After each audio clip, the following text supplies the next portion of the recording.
Assalamualaikum warahmatullahi wabarakatuh. Perkenalkan, nama saya Reza Legusdi dari kelas MJ101. Kali ini saya akan mempresentasikan tugas dari ekonomi mikro. Indonesia adalah salah satu negara di dunia menganut model perekonomian campuran. Salah satu peran negara adalah menjaga kestabilisan harga. Apa langkah atau kebijakan apa yang dilakukan oleh pemerintah bila ada suatu produk atau kebutuhan pokok masyarakat mengalami kenaikan atau lonjakan harga?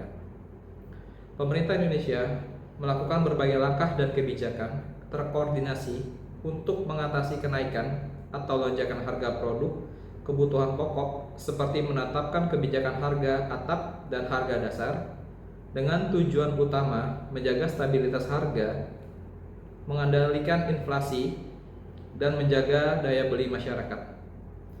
Harga atap atau price ceiling, harga maksimum resmi yang ditetapkan oleh pemerintah di mana penjual dapat menawarkan atau pembeli harus membayar.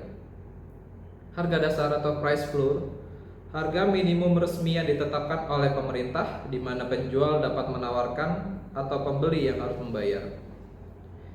Intervensi jangka pendek, operasi pasar, dan gerakan pangan murah. Pemerintah seringkali melalui Bulog dan kementerian terkait menggelar operasi pasar besar-besaran atau GPM di daerah-daerah yang mengalami kenaikan harga yang signifikan. Hal ini dilakukan dengan menyalurkan pasokan barang pokok seperti beras SPHP atau stabilitas pasokan dan harga pangan langsung ke pasar atau masyarakat dengan harga yang terjangkau untuk menekan harga pasar. Pengendalian harga eceran tertinggi, pemerintah menetapkan head untuk produk-produk tertentu untuk memastikan harga tidak melampaui batas yang wajar di pasaran. Insentif fiskal dan subsidi, pemerintah dapat memberikan subsidi baik langsung kepada masyarakat melalui bantuan pangan non-tunai atau bantuan langsung lainnya, maupun subsidi dalam bentuk keringanan pajak, kebijakan tarif, dan bea masuk untuk mengurangi beban produsen dan konsumen. Pengawasan distribusi, pemerintah meningkatkan pengawasan oleh satuan tugas pangan untuk memastikan distribusi barang berjalan lancar, mencegah penimbunan, dan menekan disparitas harga antar wilayah. Kebijakan impor, jika produksi domestik tidak mencukupi, pemerintah dapat melakukan impor untuk menambah cadangan pangan dan menjamin ketersediaan pasokan di pasar. Lalu kebijakan jangka panjang, meningkatkan produksi domestik. Upaya dilakukan untuk meningkatkan ketahanan pangan secara mandiri dengan fokus pada peningkatan produksi, pembangunan infrastruktur, dan modernisasi pertanian untuk mengurangi ketergantungan pada impor. Penguatan cadangan pangan, pemerintah berupaya memperkuat cadangan beras pemerintah dan cadangan komoditas pangan lainnya untuk mempermudah intervensi pasar saat dibutuhkan. Koordinasi antar lembaga, pemerintah membentuk Badan Pangan Nasional atau Bappenas dan melibatkan berbagai kementerian atau lembaga terkait untuk merumuskan strategi dan langkah daya beli konsumen. Ketika harga barang naik, konsumen cenderung akan mengurangi jumlah permintaannya karena mereka akan mencari barang pengganti atau substitusi. Tetapi ketika permintaan sangat tinggi dan pasokan terbatas, harga akan naik dan konsumen mungkin akan terpaksa membeli meskipun dengan harga lebih tinggi. Contohnya adalah saat pandemi COVID-19, harga masker melonjak karena permintaan yang sangat tinggi. Penjelasan lebih lanjut, hukum permintaan. Secara umum, hukum permintaan menyatakan bahwa jika harga suatu barang naik, maka kuantitas barang yang diminta akan turun, dan sebaliknya. Ini karena konsumen akan mencari alternatif yang lebih murah. Contoh nyata, kenaikan harga. Jika harga cabai naik 20.000 per gram, permintaan masyarakat akan menurun dan mereka akan mencari barang pengganti seperti bumbu lain.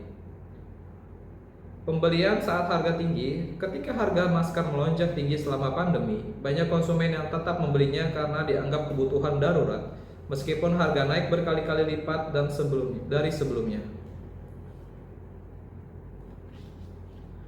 Faktor lain keterbatasan pasokan. Ketika ada kekurangan stok, maka harga akan naik, membuat konsumen berpikir ulang untuk membeli.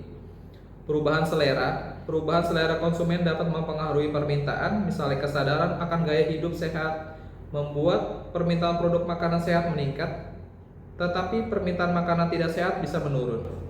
Dampaknya, perubahan harga dan permintaan dapat mempengaruhi keputusan produsen untuk meningkatkan atau mengurangi produksi. Jika harga naik tetapi permintaan tetap tinggi, produsen akan berusaha memenuhi permintaan tersebut dengan meningkatkan produksi. Berdasarkan daya beli konsumen, jenis permintaan dibagi menjadi 3, yaitu sebagai berikut. Permintaan efektif yaitu permintaan masyarakat terhadap suatu barang atau jasa yang disertai dengan daya beli atau kemampuan membayar. Maksudnya seorang konsumen dapat melakukan permintaan karena membutuhkan suatu barang dan ia mampu membayarnya. Permintaan potensial yaitu permintaan masyarakat terhadap suatu barang dan jasa yang sebenarnya memiliki kemampuan untuk membeli tetapi belum melaksanakan pembelian barang atau jasa tersebut untuk pergi ke toko membeli alat tulis tersebut. Permintaan absolut adalah permintaan konsumen terhadap suatu barang atau jasa yang tidak disertai dengan daya beli. Artinya, konsumen tidak mempunyai kemampuan untuk membeli barang yang diinginkan.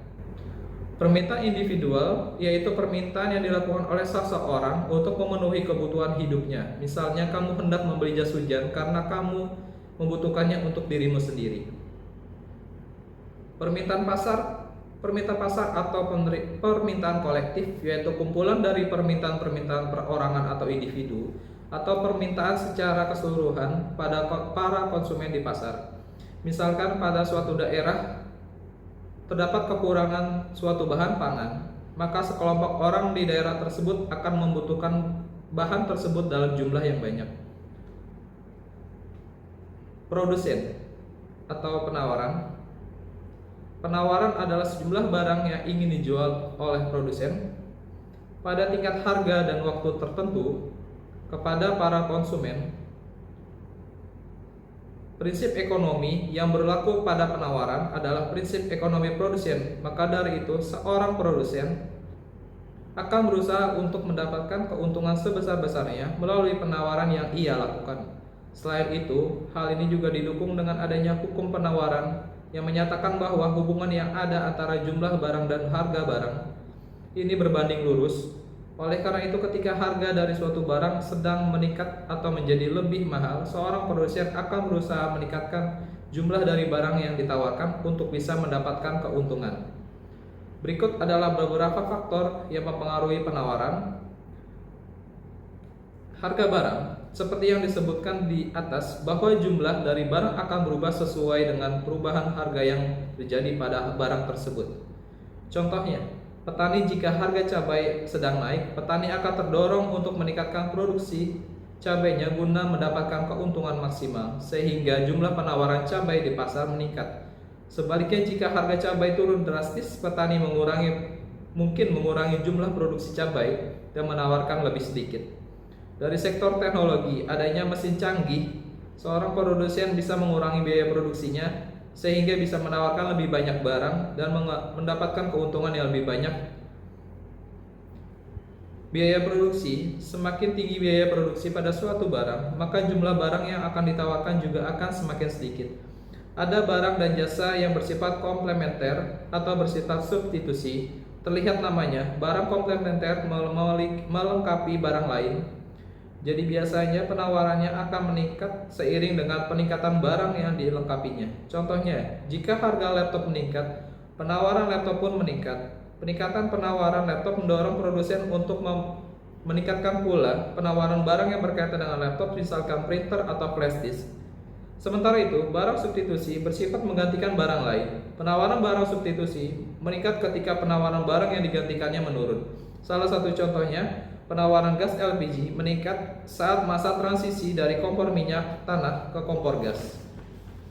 Demikian presentasi dari saya. Terima kasih. Wassalamualaikum warahmatullahi wabarakatuh.